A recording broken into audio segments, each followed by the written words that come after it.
Bonjour à tous, c'est Paul Tam pour un nouveau sapin en sucette. Et maintenant, je vais vous présenter non pas un numéro comme un autre, mais bien l'expérimentation que j'aurais voulu faire pour le 472, je crois.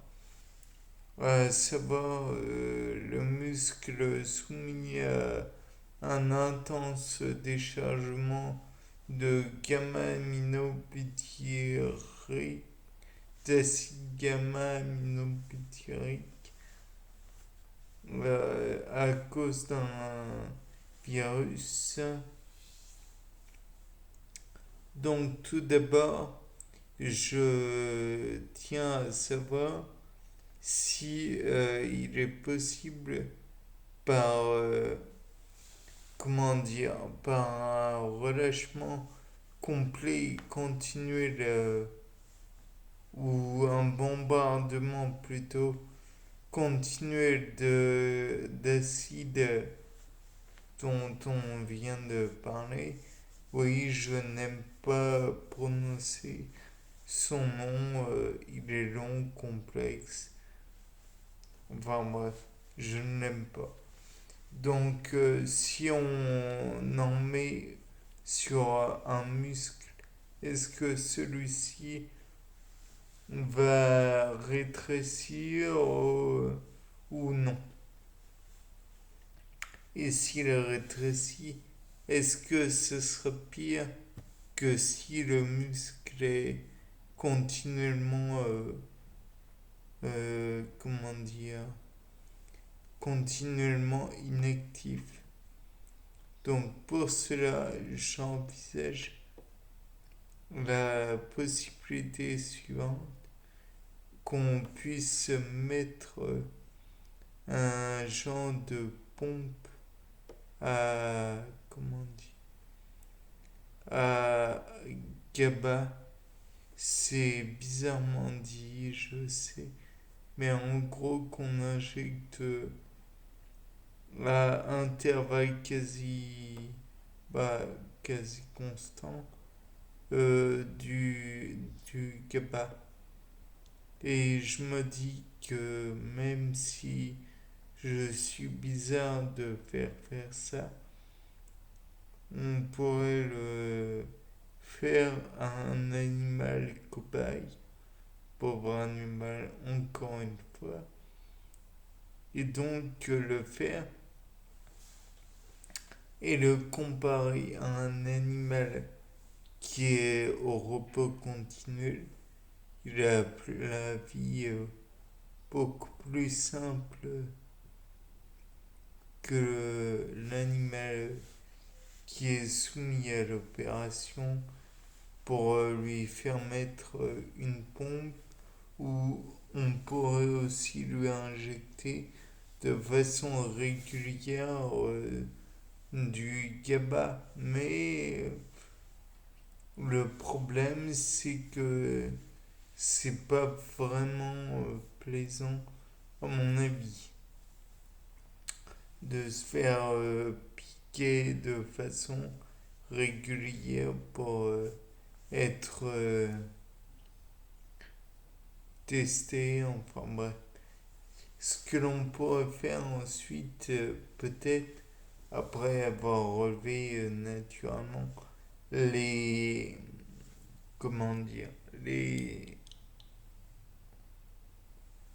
efforts, enfin bref, c'est recenser le tonus musculaire de chaque animal, relever aussi son l'influx nerveux.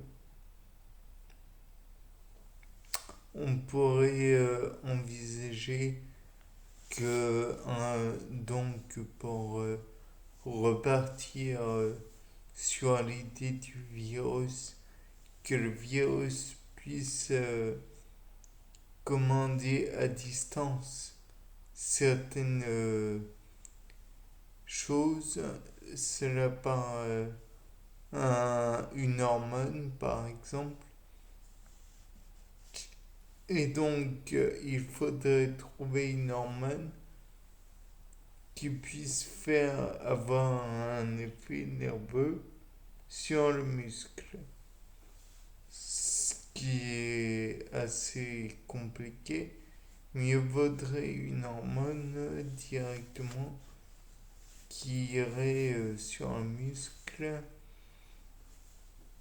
ou un autre message nerveux qui pourrait impacter les neuromédiateurs.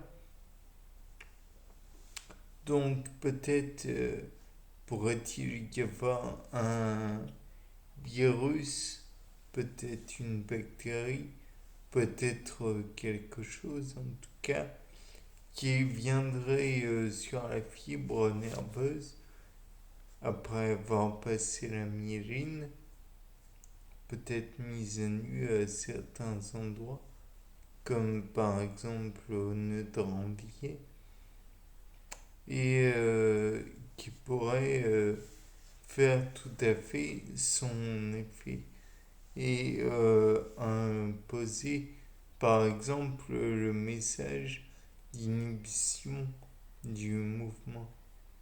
Peut-être que cela pourrait être produit, peut-être que des virus comme le rhabdovirus de la rage par exemple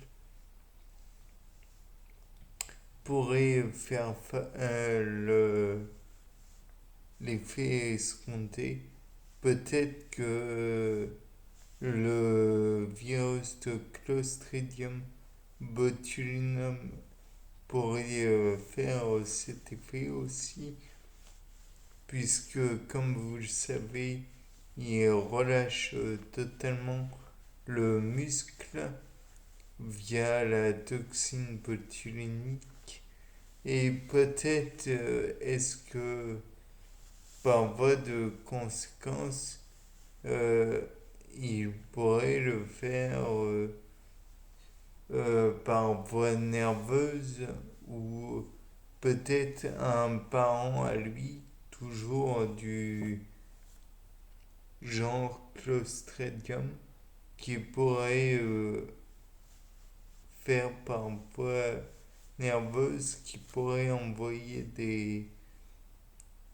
des messages nerveux pour que le muscle devienne tout flasque. Peut-être est-il possible aussi que certains virus s'attaquent directement au bouton synaptique, présynaptique, et empêchent l'ouverture des boutons non GABA. Par exemple, supposons un bouton pour l'adrénaline, il va être bloqué et ne laissera passer que